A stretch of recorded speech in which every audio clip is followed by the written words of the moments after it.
the other part of this that's fun and talking about partnerships, I get to work with the best partner in the world, and that's my wife. You all know Birgit Klohs, president of the Right Place program.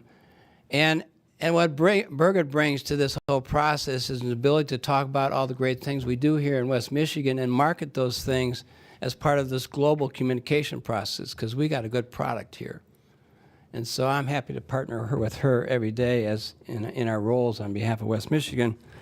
And the last thing I need to say this, because this is very important. When Andy asked me to do the introduction, he asked me to be part of the committee, I only agreed to do it because Dr. Steve Enders is going to be a partner in collaboration like this region hasn't seen.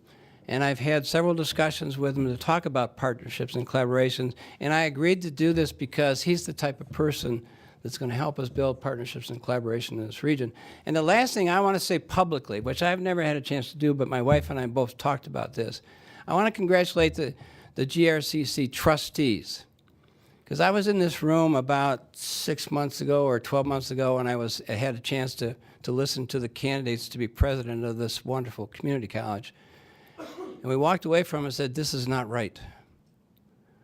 We didn't feel the energy, we didn't feel the leadership, and we didn't feel the commitment. And I congratulate the trustees for going back out and bringing Dr. Steve Enders to this community and to this community college, because I know he's going to do great work for us. And with that, he told me, I know the other reason he's going to be great, he said, not only do you get to introduce the panel, but I want you to be on the panel by executive order as president of this community college. I said, what else can I do? So I'm happy to be on the panel, Steve. Well, thank you.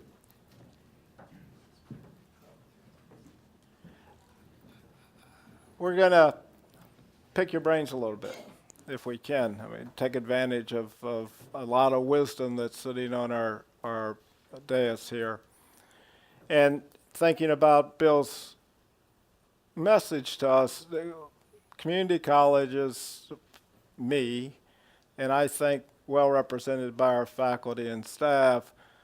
We're in the business of community colleges because we care deeply and are concerned about the folks that Bill was talking about, folks living in poverty, folks that need an opportunity, folks that don't have bootstraps and need a bootstrap, at-risk students, if you will. In my experience so far at our college is that I think we're moving in the right direction under the leadership of Provost Healy. We're really making the right moves from the curriculum perspective of how to help people that need significant help, quite frankly, to be successful in education. But I would like you to focus on, you're now, you're king for the day from your different spheres here, education and the city and economic development. And you could take that community college and do anything you want to do. And you've decided your mission is we are going to guarantee that folks that are poor, that do not have opportunities, that are at risk of being thrown away in this Grand Rapids society, that's not going to happen. Community college is going to make a difference. What would you do?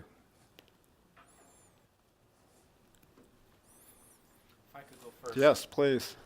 The one thing that I was taken especially by Bill's comments were this: optimism, hope, passion, release of spirit, that people are viewed as assets.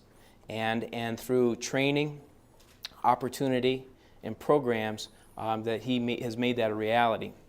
Now looking at scalability, it's on a national stage. And I think that whole attitudinal piece of commitment, and the focus today is on transformation, and I know that as a leader in an organization, one of the first things that you need to do is be the biggest cheerleader, and focus on that sense of appreciative inquiry of where are we going to go. You never heard Bill talk about obstacles. You never saw him focus on the things that they couldn't do or what they had to overcome. It was always about another opportunity. And when he meets the president, as I'm sure he will do because it's become part of his mindset, it's the destination. I can guarantee you he will. Absolutely. No doubt in my mind. Thanks, Scott. Someone else. Birgit. Well, I look at this community obviously as the product that I market, okay? But a community is only as good as the people in it, if you think about it. You can build a whole lot of really cool buildings as we're doing on the Hill or the buildings that you have, but if something positive doesn't go on in those buildings with the people in those buildings, you really only have great buildings. And so when I market this community, first and foremost, in addition to the physical assets, I market the people of this region, okay? And that includes all the people of this region. And we're pretty good at Right Place to not only looking at today and doing in the morning we have a great success, and in the afternoon we have triage for a company. We try to look out 5 and 10 years and say, who are going to be the successful employees of the companies that we're trying to create, the companies we're trying to attract, and the companies that we're trying to keep here. And I see a challenge, because while we have a high unemployment rate today that everybody's upset about, but as some of us who are older and don't have to get out, the Google of who somebody is, we will have a labor shortage. And yet at the same time, we are discounting so many people in our community that are maybe not like us. And so to me, what Bill talked about and where the community college needs to play a role with the public school is in fact to take all of those assets, black, white, pink, purple, I don't care how many languages they speak, and make sure that they get incorporated into that success story 10 or 15 years from now, or we can't succeed. And that's where I think this triad that Bill talked about between public education and community college and WMCAT can play a really critical role. I am concerned that we are leaving people behind, and in 10 years, whoever has my job will not have the qualified labor force to, in fact, make the Hill the medical destination, to make a wind industry a real cluster here, because we left out too many of us. Lars? I'll look at it from the angle of my experiences at Grand Rapids Community College. So it's good to be back home. Good to have you here. It's good to have you as president. Thank you. Dr. Enders. As a product of Grand Rapids Junior College and then Community College, I know what it's like to have the opportunity to go to college.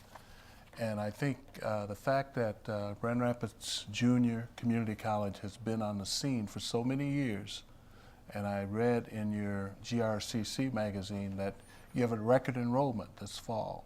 So it says to me that you're continuing to do something that's right. I would like to sort of build upon one of the things that he said. I'm talking to Bill now. I want to talk to you later. He said the flowers didn't cost that much. I heard that too. So I heard that too. About that. But I think Grand Rapids Community College has really built upon the partnerships. I think in your outcomes, diversity and opportunities are things that you stress, and I encourage you to continue to do that. And I know under your president, that will be one of the goals. I think you use the terms, the spirit, you use the terms of the power or the lift that orchids and flowers gave. I just was touched by that. And I think that if we build upon what you've done with YCAP, with Grand Rapids Community College, we can make that a reality that your students can go here or wherever they wish, because Grand Rapids Community College transfers a lot of students to four-year institutions. And as Birgit said, we don't want to throw anyone away. We want to continue to provide those opportunities. We want to continue to have the diversity lecture series and things of this nature where students can come and feel comfortable that they're welcome by the instructors and the staff. Thank you. I'm going to segue because I want to go to Superintendent Taylor. What I really saw, observed, felt, listened, talked to, heard from students that were at the Manchester Craftsman's Guild when we were running a program with Bill's staff, visiting Indiana University, Pennsylvania, having a residential experience. when Bill connects with those young people, what changes is the whole concept of college or education is empowering, and without using those words with a bunch of kids. But then it's the same message we received, most of us, I think, in our homes growing up, you know, that even if my parents didn't have higher education, but they valued education. A culture is created in the Manchester Craftsmen's Guild. It says you're going to be successful, you're going to go to college and need to go to college. Those skills are essential. So, Bernard, how do we as the community college help you? Because I know your mission. I feel pretty connected to what you're trying to both create and then sustain in the Grand Rapids public school system. How do we help you create that culture of education is empowering, college is now not something that's nice, it is necessary, some post-secondary training, and at the earliest grades of coming through the school district or the districts, both districts? Because to me, it's that, you know, it's like when we worked with young people, first generation out of the urban areas, if we could get one student to college, we change the family.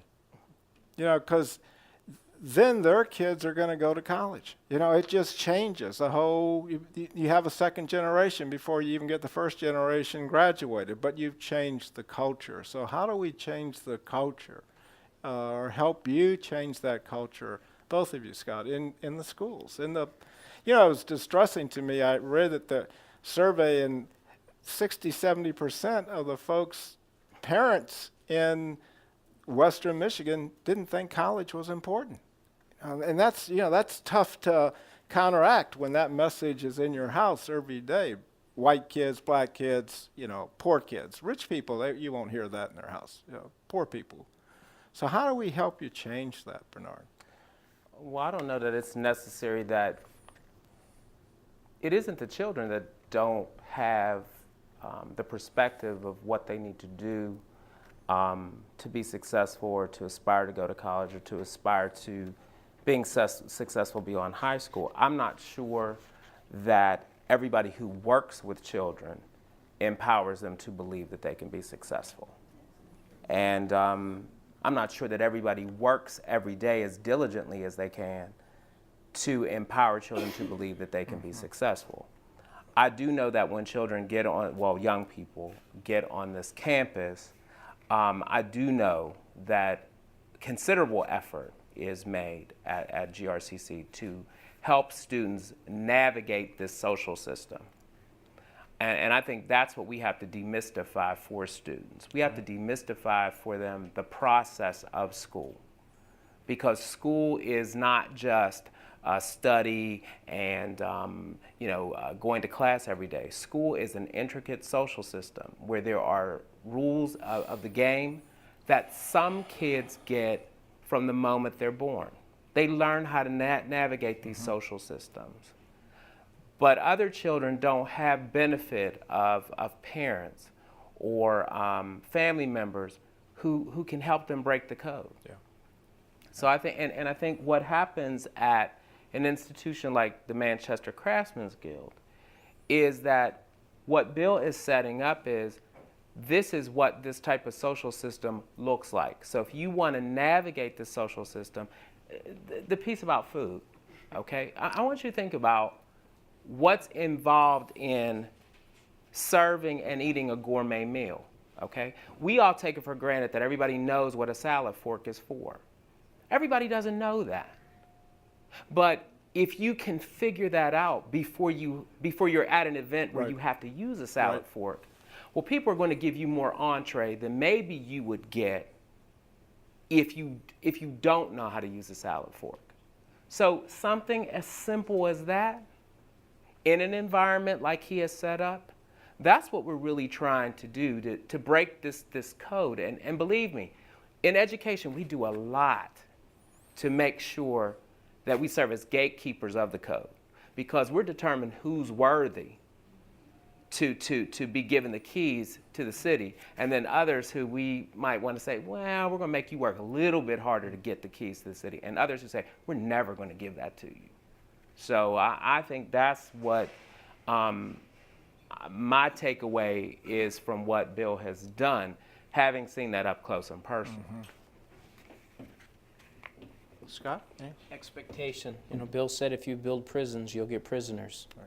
And I think that that's so true. I look at our alternative programs, and typically they're hidden at the back of the school district, and you don't take visitors to the district to come and see students at work. It's almost viewed as a bit of an embarrassment.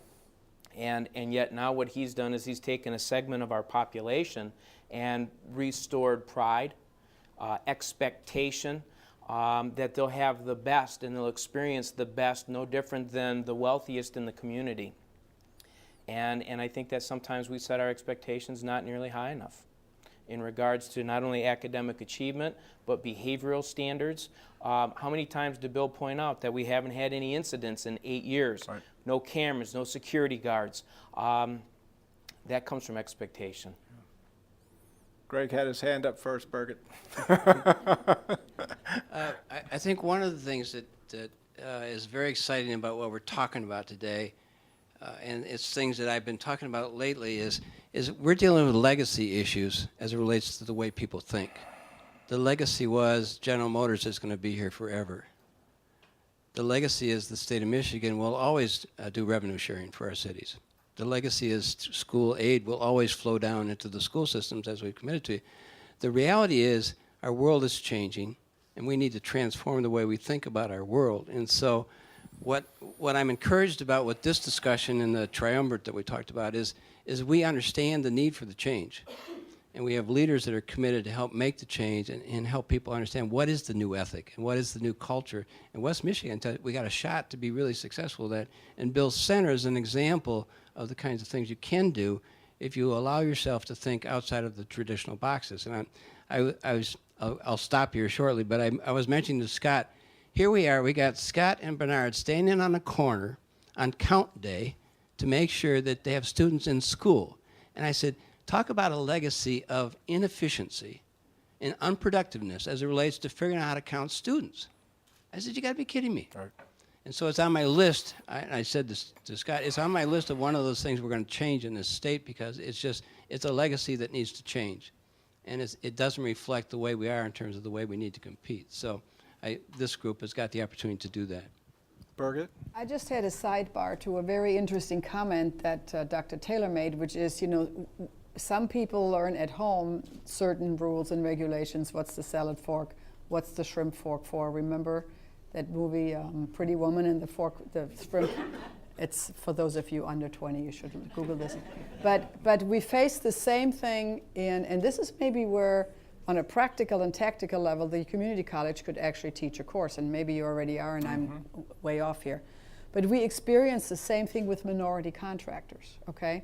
When you have huge projects going on, like the Hill or the Van Andel Arena or our convention center, there was a real effort made of minority contracting, except that none of those small businesses ever knew how to fill out an RFQ.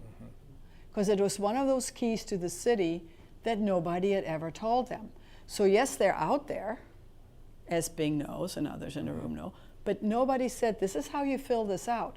And if you don't know how to, it's like filling out a college application.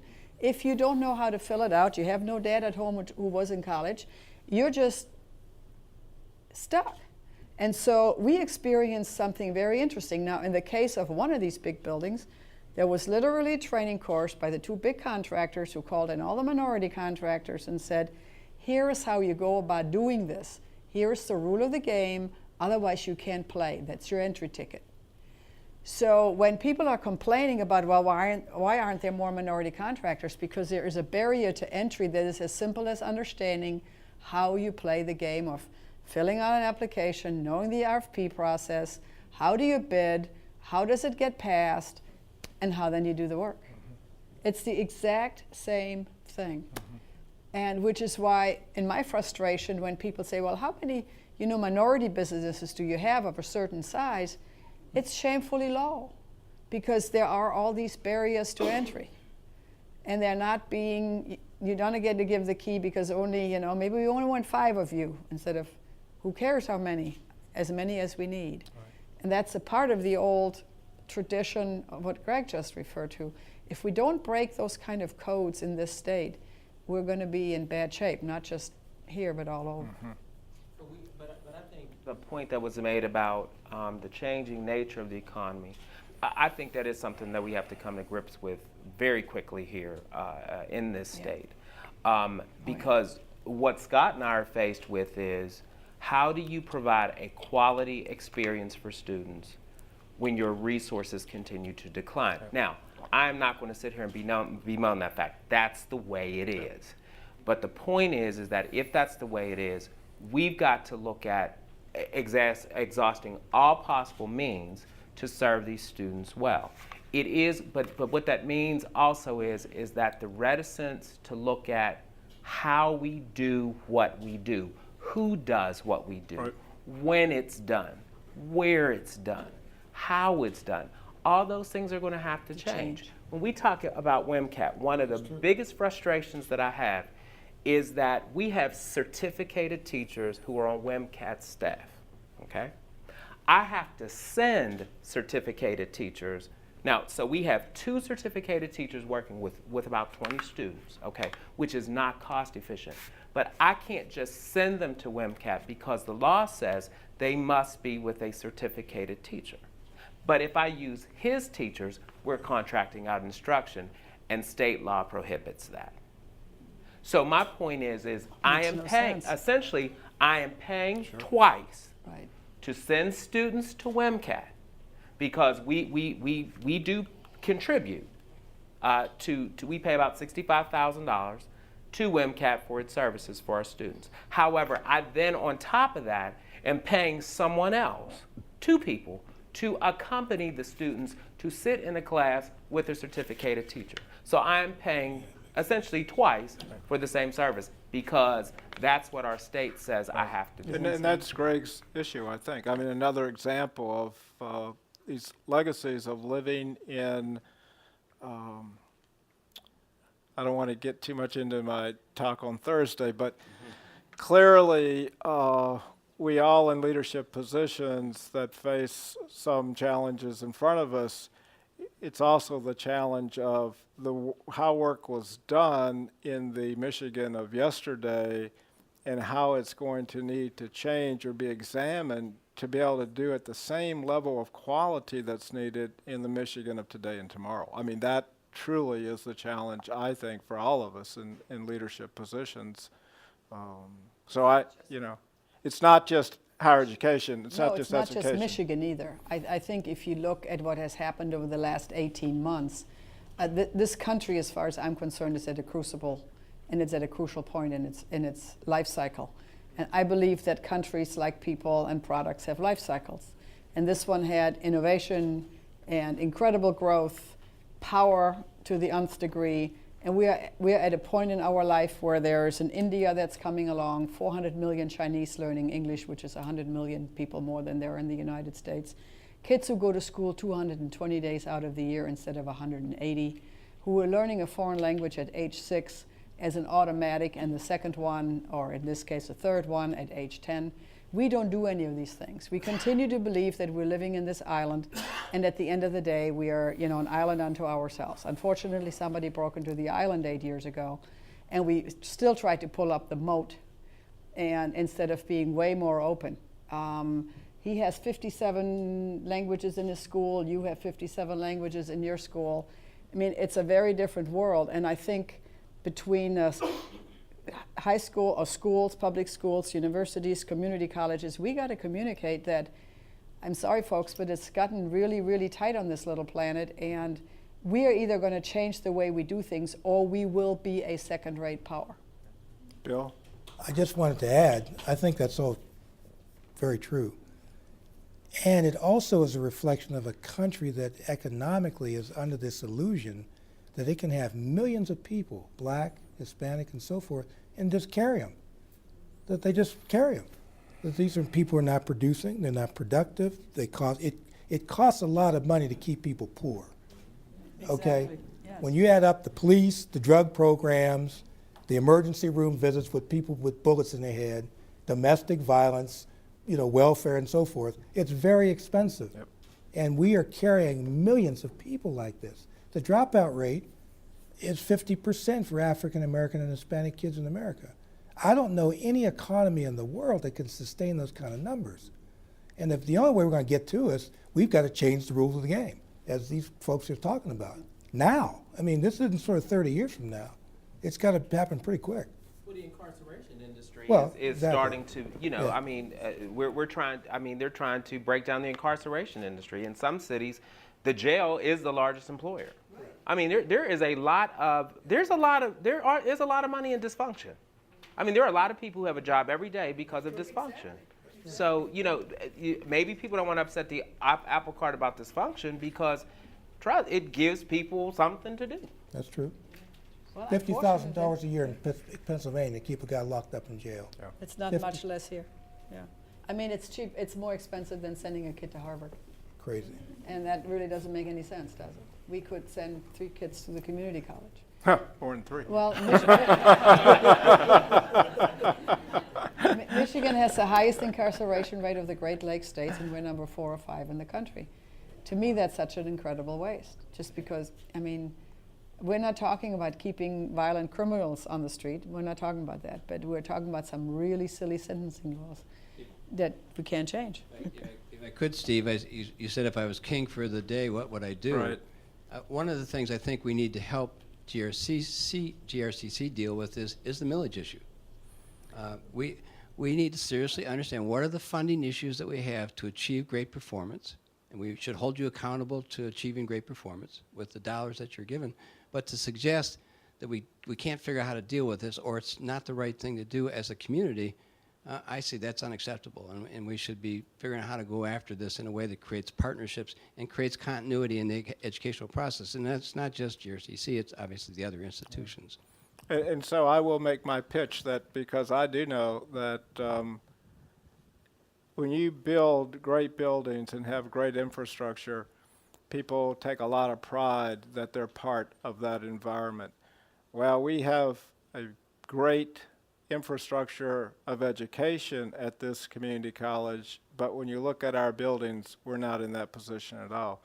So before we think about a millage, we're going to ask people to help us renovate our major academic buildings on this campus in the next couple of years. And we will need help to do that, because I don't see that coming from our voters in the next year or two, but our buildings can't wait, Greg. So we've got to get going with that agenda item. I think you're obviously closer to the critical issues. My point is we need to get urgent about what it is we're doing as a sense of priorities. Right. Well, I think that the word priority and education are synonymous in my, that's where something is missing. Why do all these parents think that education and some post-secondary education isn't important?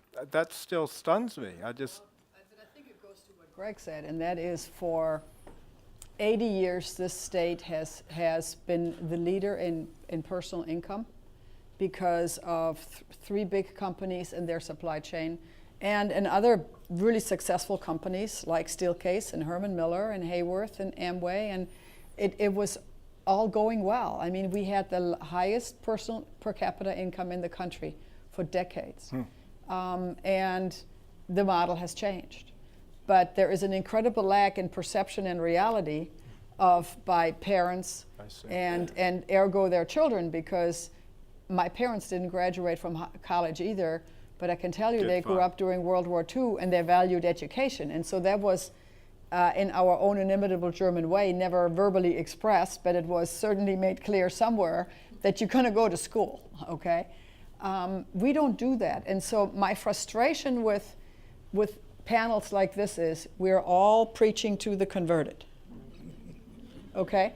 We are. We are not preaching to the parents. How do you get 200 parents in this room that listen to us that say, without that education and keeping your kid in school, in WMCAT, he or she will not have a life. He or she will become one of those statistics that Bill mentioned that is being carried in the welfare state. And that'll only breed more children in the same. How do we get the message out that at least post-secondary at a community college is an absolute must for you to make a living and have a life? But I think the key to it is to make the experience of community college happen sooner. Meaning that should we not be working towards preparing these children so that their last year of high school really is their first year of college? Right. But that's a paradigm shift around who's going to provide the service. I'm willing to take our foundation grant, the portion of it, to say, come into the buildings, we'll make everybody an adjunct, but bring everybody in, and that by the time a child is a senior, that child should be able to take 6 credits, 9 credits, 12 credits over the life of their senior year.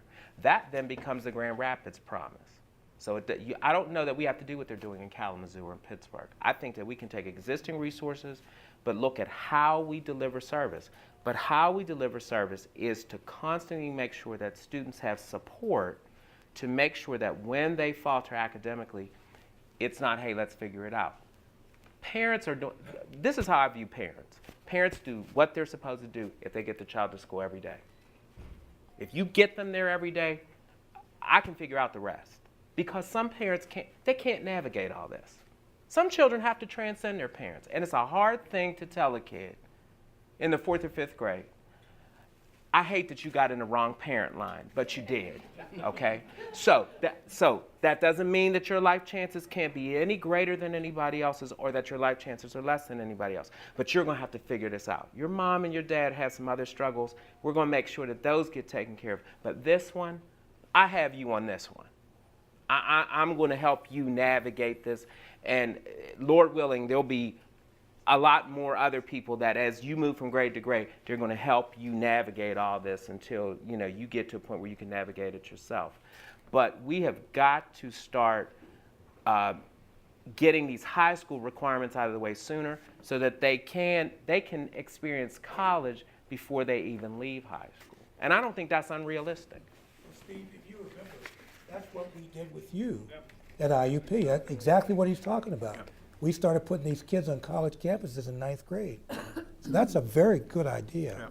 And they're doing that because through Upper Bound, Right. I mean, you have an excellent Upper Bound coordinator in Raynard Ross through the TRIO program, but those programs need to expand. We need to have more students engaged in that because one thing the data shows me, a student who is having that experience, Dr. Healy showed some very compelling evidence that students who have come through some of the remedial programs that you have, their persistence rate is greater than students who just come in, through the regular admission process. What needed or didn't take those courses. Right. Yeah. So It clearly, what GRCC has tapped into is how to get students to persist.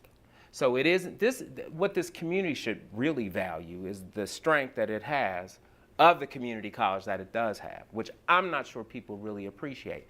But that data was so compelling to me about what GRCC has been able to do that it has me convinced that we need to be trying to get more students through GRCC, and we need to be trying to figure out how to do it. Well, and it'd be nice to be able to do some of that work before they ever graduated from high school, quite frankly. That's true. So Those we lines wouldn't need to get more blurry. We wouldn't waste time and money, because that's what we're really doing when we have to do that work later on. Or to earn 9 credits for a curriculum while you're still in high school, you're coming. You got something in piggy bank. You've got now some motivation. You've got something that you can build from.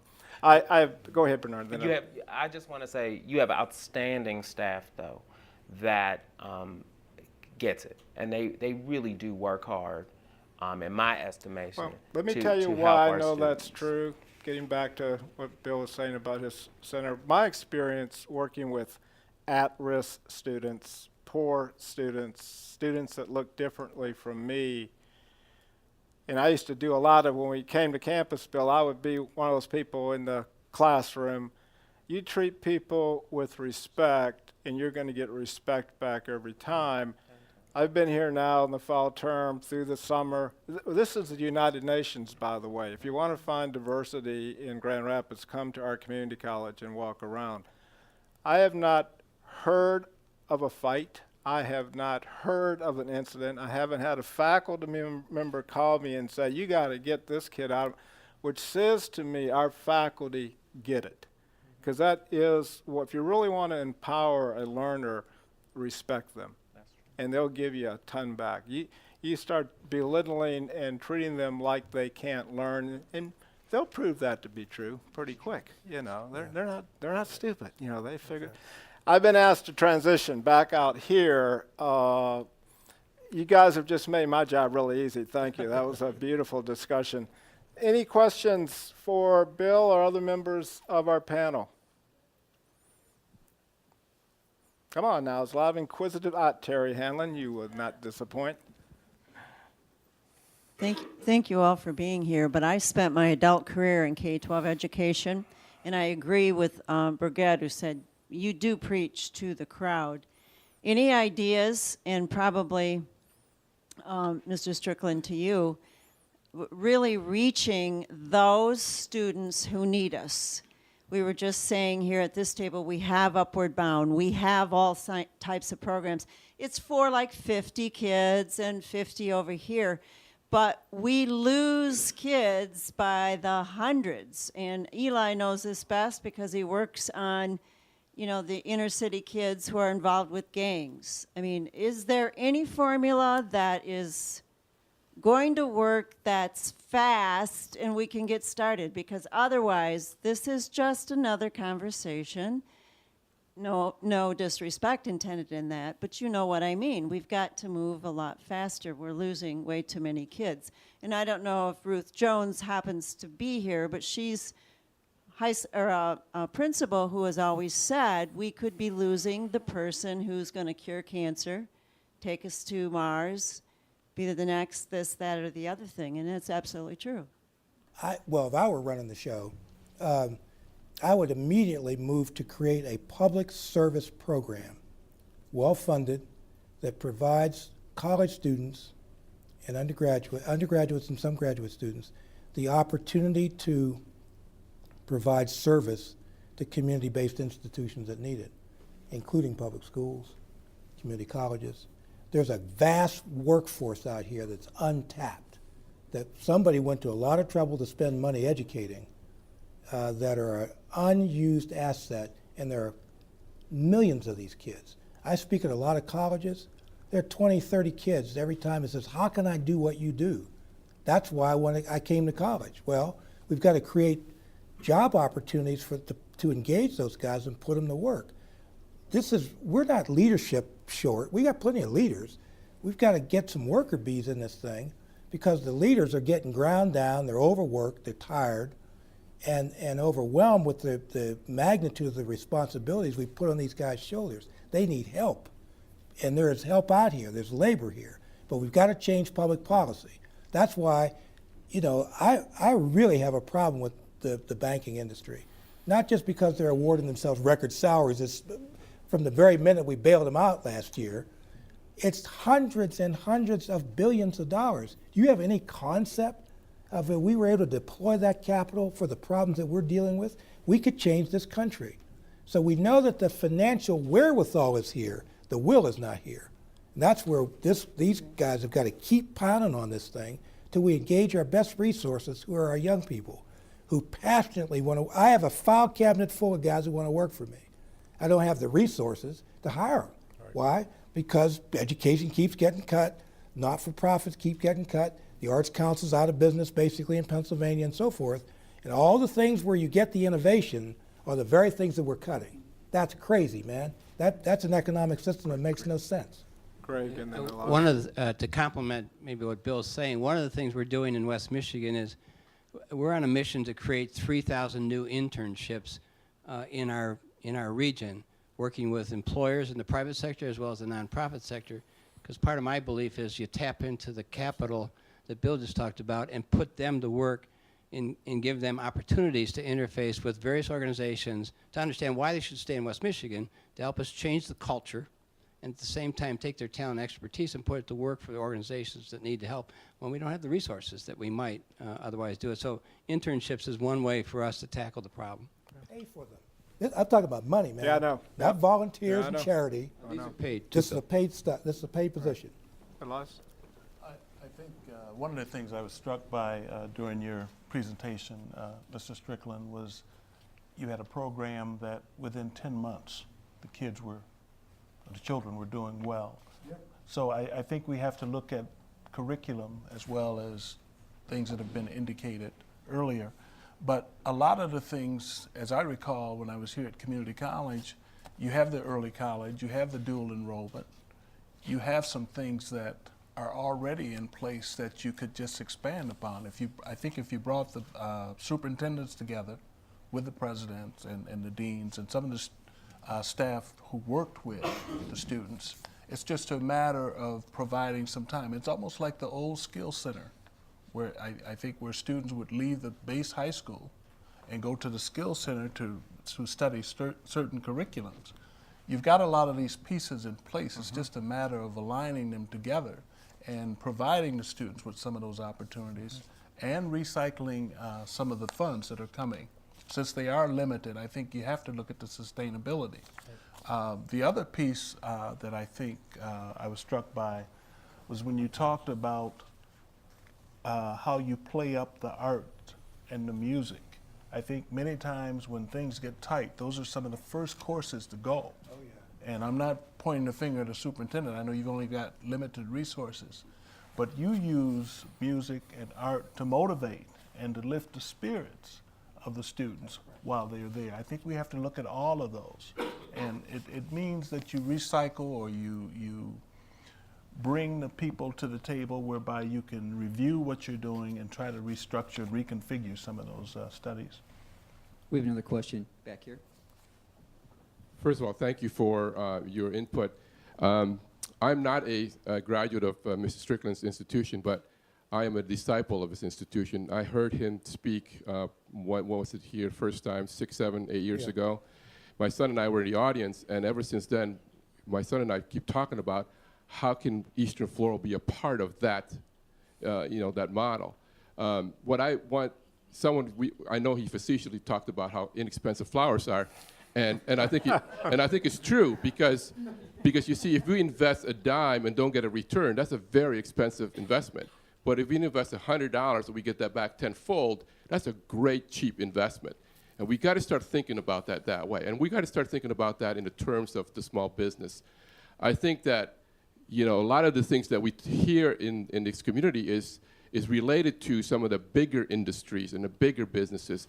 But I think there's a whole host of small businesses that the community college ought to tap into and the public school system ought to tap into.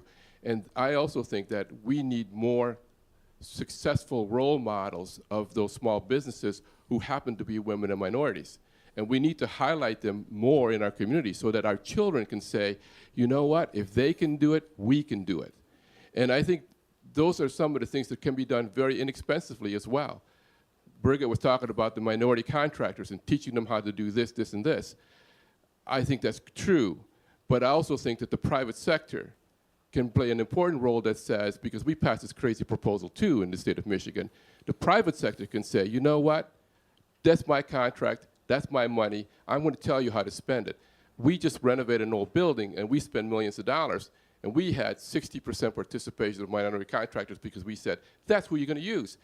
But we need the minority contractors to become general contractors. That's what we got to strive for. Right. So I hope that there's some way that this community college, the public school system, can look at the thousands of small businesses that are in this community to participate and partner with you in some way to make what Mrs. Strickland's program is doing in Pittsburgh and in other parts of the country can be done here in Grand Rapids.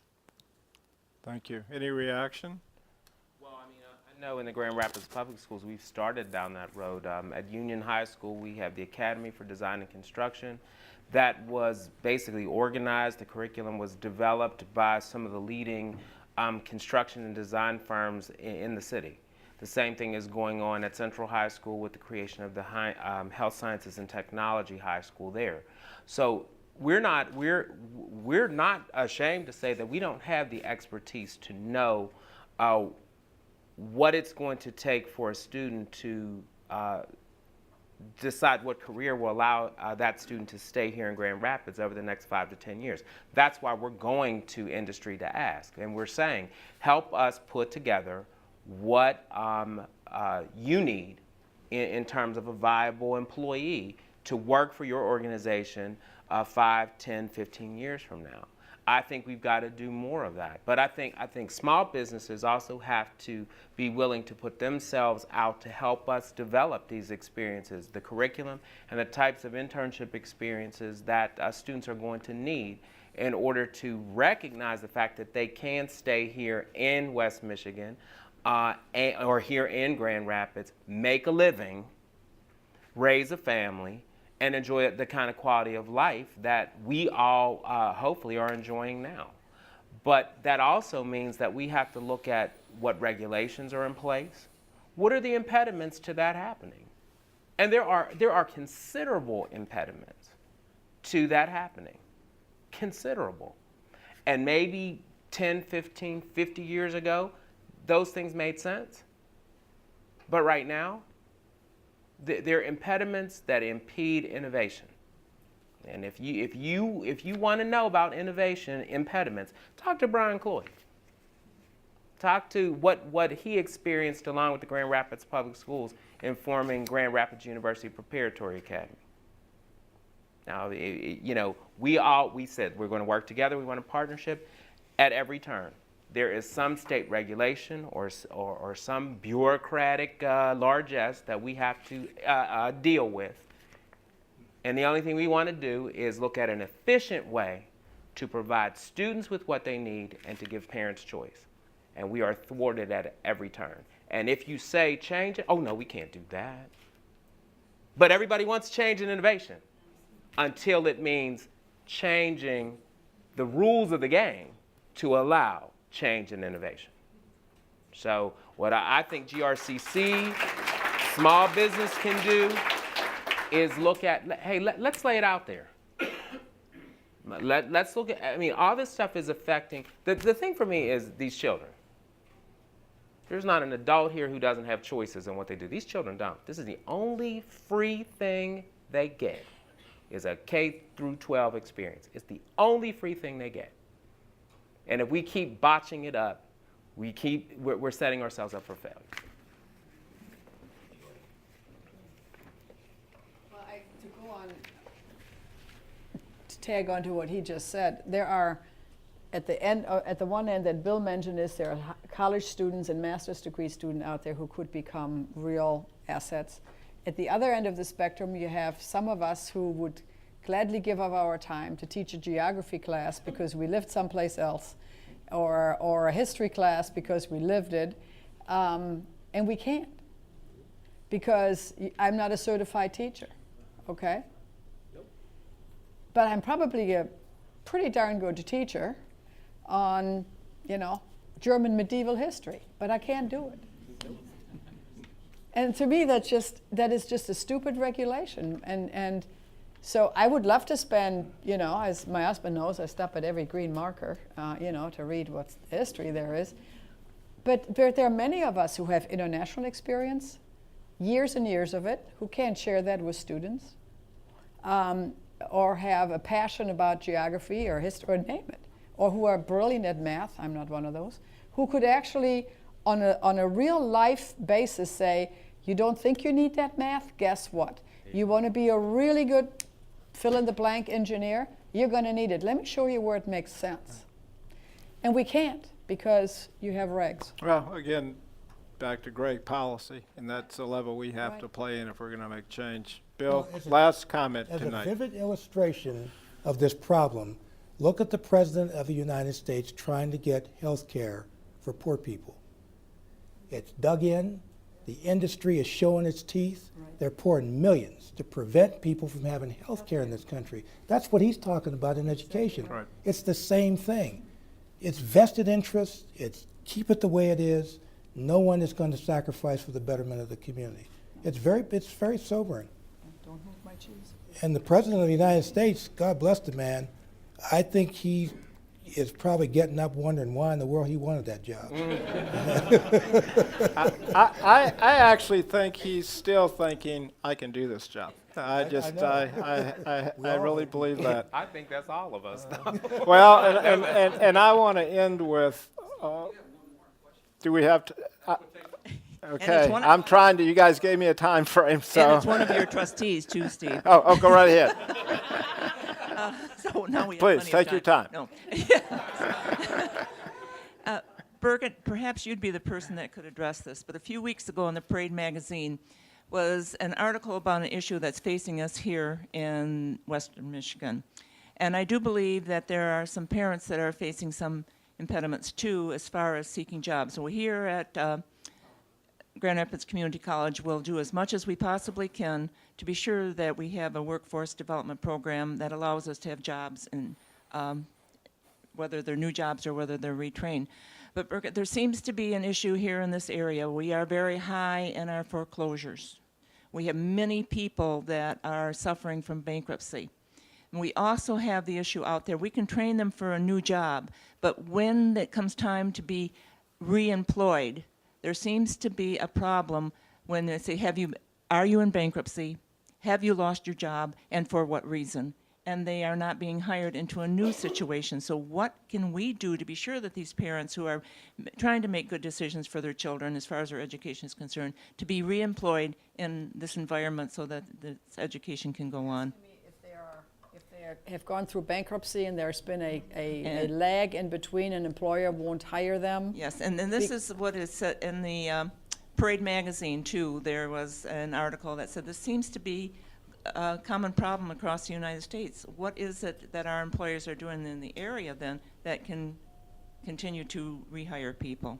Well, I'm while I do a lot of work with existing employers, or the Right Place does, we really try to also explain when we go out and talk on our retention calls that there are people out there who by no fault of their own have lost their job, may have lost their home, etc.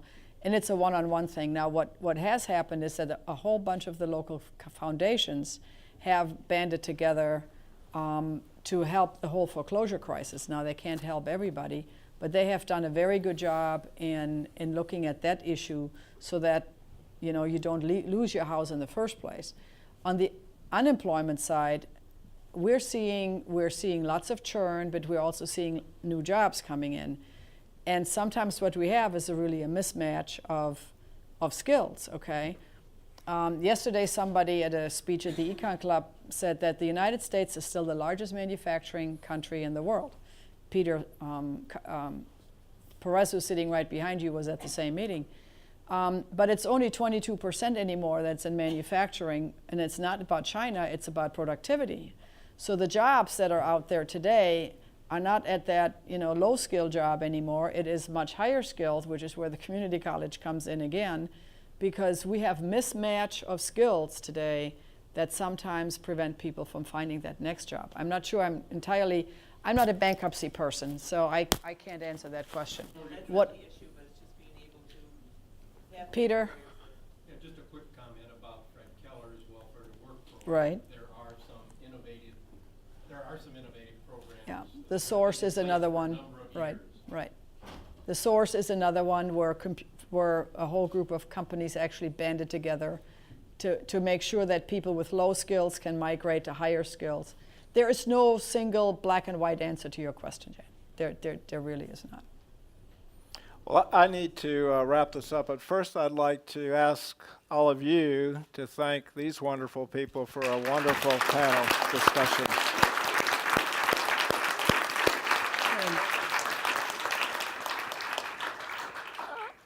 Let me say that one thing that I've learned to appreciate very quickly in Western Michigan and in Grand Rapids particularly, because that's clearly after 7 months, that's really probably all I know.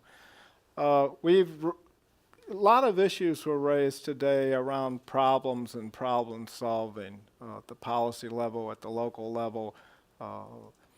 I really admire this community's spirit of, okay, we recognize the problem. Let's put the right people in the room. We're going to roll up our sleeves. We're going to find the solutions, and we're going to go implement them. I mean, that has been proven to me time and time again as I've asked about how things have happened in this town. So I'm convinced that the people on the dais, folks here at our community college and others in this city are as deeply concerned about not wasting one person and their human potential as the people are in this room today. And I really believe we can figure that out. We have to figure that. There's no, there are no choices. There are no choices if we want to sustain the Grand Rapids we know today for tomorrow. So thank you for participating. There is food and drink, I understand, in the atrium right next door. Bill, I know you have a flight, and if I'd be you, I'd probably be jumping in my chair right now. But thank you very much, Bill. You really delivered the speech we needed to have this conversation today. Thank you.